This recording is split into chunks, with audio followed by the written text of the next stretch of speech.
Hi everyone, Dr. Lakesis here again. So we are going to talk about very, very briefly about Islam, and then we're going to move on to Hinduism and Buddhism. And I'm going to try to cover as much as I can in the very limited time I have. Now, one of the things I didn't mention in the last video that's really important when thinking about pretty much all of these religions is that with Islam, with Buddhism, with Christianity, is that none of their prophets actually wrote down anything that are in their holy books. So Jesus has written zero of the Bible. Zero.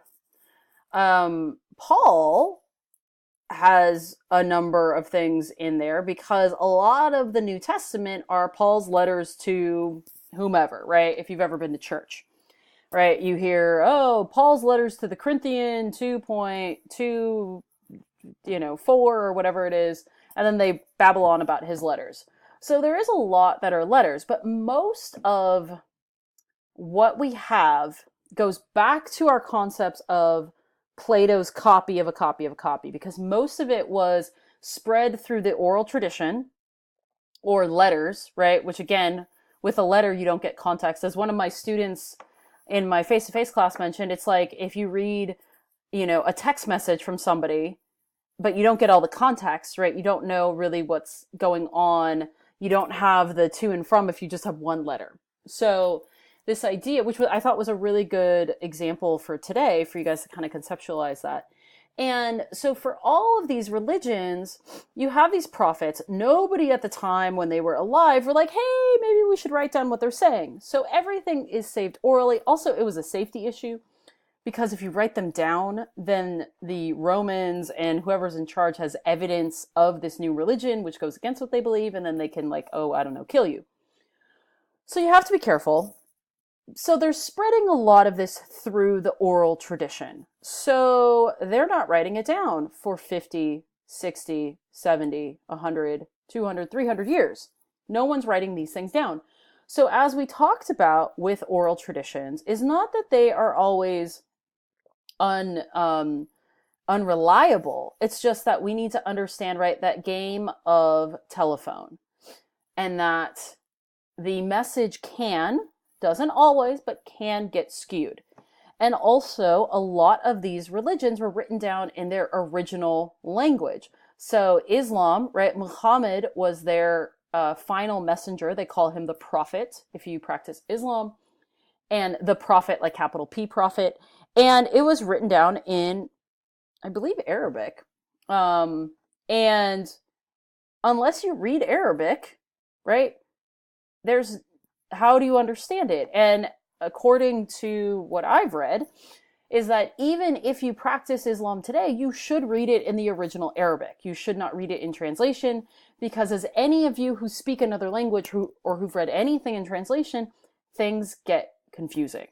So the example I always use is in Greek. There are 4 major words for love and 2 minor words. So if you read a word in Greek and it says love, well, one, if it's written in English and just says love, what kind of love is it? In Greek, it might be eros, it might be philos or philia, it might be agape, right? All of those are different types of love. Eros is love between, lovers. Philias is brotherly love, and agape is familial love, right? Those are different. Those mean different things, but in English, we would just write love. But understanding how those change. So you not only have this issue of the copy of a copy because nothing's written down originally and it's all oral tradition, but you have the translation issues as well.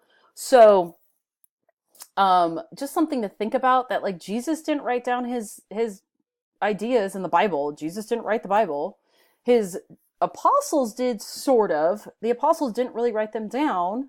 Other people wrote them down later, but they weren't there. So therefore, I don't know. Take with it what you will. These are the facts that we know. Also, the Bible was not codified or canonized, as in they decided what books went in the Bible, until the Council of Nicaea in approximately 300 CE. That is 300 years after Jesus lived.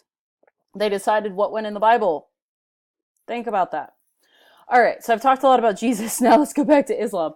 One of the things, so I already mentioned how Muhammad is their prophet and considered the final messenger. They do believe that Jesus was a prophet, but not the prophet, not the savior, as Christians believe.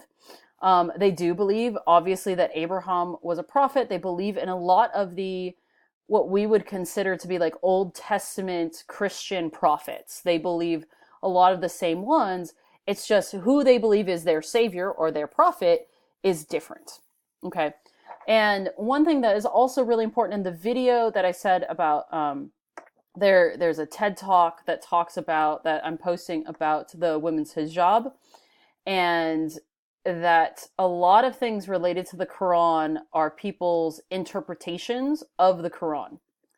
And just like the Bible, just like the Torah, just like the Vedas when we talk about Hinduism and Buddhism, unless you read the language, unless you are a guru or a prophet or a priest, right? How many of you are reading your Bible yourself and interpreting it for you yourself? Right? So think about it. How many of you go to church and the priest or the preacher or the pastor interprets it for you? Now, if someone else is interpreting it, how does that change things? So it's the same thing with the Quran. Okay. So now I'm going to go back. So pardon me for a second. I have to go back a number of slides to Hinduism and Buddhism. And I'm going to try to get through this as fast as I can. All right. So Hinduism and Buddhism, so Hinduism was the first one, and they believe in what they call pantheism, which is different than, so switch your mindset from the Abrahamic religions of monotheism, which is one big God, he, right, God, up in a mountain, very similar to Zeus, right, depicted very similarly as well. Take with that what you will. And again, influences from everybody. So the Hindus, and in Eastern cultures, and again, we say Eastern because it's from our basis, but, in Asia, right? They believe in what they call pantheism, which is not that there is one God up there, but that there's divinity in all things in everybody. And they get most of their religious ideas from what are called the Vedas, which are still used today, and the Upanishads. And these are all oral. I don't believe the Vedas have been written down. Forgive me if I'm wrong on that one. But I think there's still an oral tradition. If you go and study the Vedas, you have to go to a guru who tells you about the Vedas. You don't get to read the Vedas. And their concept is that you want to balance your Brahman and your Atman, and that equals nirvana. So, and I have my notes in here somewhere. Now, this is where we get the idea of nirvana, not the 90s band, right? But their concept of nirvana is paradise. And what they believe is that all of us have a soul, and all of our souls have been reincarnated and lived multiple lifetimes, multiple billions of lifetimes. And we continue to reincarnate. And the Hindus believe that you can reincarnate as animals or as insects or as, another sex, right? So I identify as female right now. And in my next life, I might identify as male. I might identify as transgender. I might identify as, pangender or, non-identifying or non-binary, excuse me, not pangender, non-binary. Different lifetime, different thing. I could, according to the Hindus, I could also be reincarnated as a dog, right? I mean, if it's my dog, maybe I'm okay with that. And then the whole concept of reincarnation is related to balancing dharma and karma. And we've all heard of karma, but karma isn't just an immediate thing. It's not like, oh, I hit you, and then all of a sudden I go out and someone nicks my car or something, right? That is how we often think of karma, right? For the Hindus, karma can be lifetimes, right? It could be something where in a past life I was an inquisitor in the Inquisition and I killed you for being a heretic, and in this lifetime we now have karma because, and we meet each other and it feels like we've known each other our entire lives for some reason, and you feel like you know me, and you don't like me for some reason, and you have no idea why, and you have this bad feeling every time you're around me. And to the Hindus, they would say if you get that feeling, it's because there's some sort of karma that needs to be worked through. It's not always negative. It can be positive karma, right? Somebody who treated you well, and you feel like in this lifetime you want to give back. And then dharma is this idea of right conduct, how to act properly for your caste. So within India and within Hinduism, the primary aspect is your caste. So caste, C-A-S-T-E, and you can Google there are 4 different major ones. And essentially you have they're religious people, scholars, doctors, merchants, and then you have everybody else underneath that. Now, in Indian culture, you can't move out of the caste that you're in. But if you act properly, when you are reincarnated, you might be reincarnated into an upper class or into a higher class.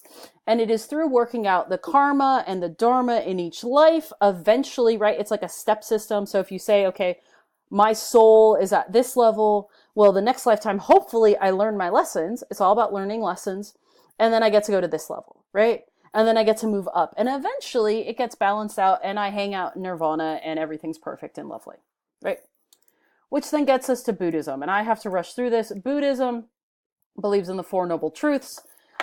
The Four Noble Truths are, and I'm going to post this PowerPoint because it's listed in my notes, is that desire leads to suffering. And I can't remember them off the top of my head because I don't have my notes out for me. I'm so sorry. But it's essentially this idea that desire causes all suffering. And if we cease to desire things, then we cease to suffer. Not a bad idea, right? They also believe in the that the ultimate way to not suffer is to do what this is called the Eightfold Path. And if you follow all 8 of these, and behind my face it says right action.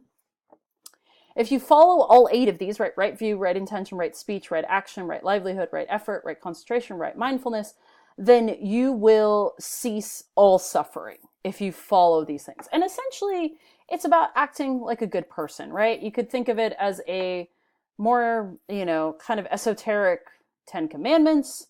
And notice how it is a spoke, right? They're all interconnected. One is not above the other. That's the downside of labeling and numbering things, as people see one as being better than the other. All right. They also are about meditation, not revelation. So the way that you come to enlightenment is through meditation. They also believe in reincarnation, except I believe that Buddhists don't believe that you will necessarily be reincarnated as animals, necessarily. But it's a very similar process in karma and dharma, and this idea that if you act properly in your current lifetime, then you will be rewarded in the next. If you don't act properly, then you may be punished. Does this sound familiar to any of you? All right. They also, Buddhist monks do and create what are called mandalas, which is their map of the universe. And here's a really beautiful version of the mandala. So it's very mesmerizing. So to them, this is what the universe looks like. It's so cool. They actually do these mandalas. They actually create them out of colored sand and different colors. And then after they spend a couple days or a week creating them, they destroy it, right? Why? Think about that. Why would you destroy it? Because these are, right, everything is fleeting, nothing is permanent, all of those things. So make sure, this is the end of this PowerPoint, make sure you check the notes in the PowerPoint for the aspects about the Four Noble Truths in Buddhism, because I didn't have them listed, because you're going to need them. Hint, hint. All right. Hopefully this was helpful. I'll talk to you guys soon. Have a good one. Bye.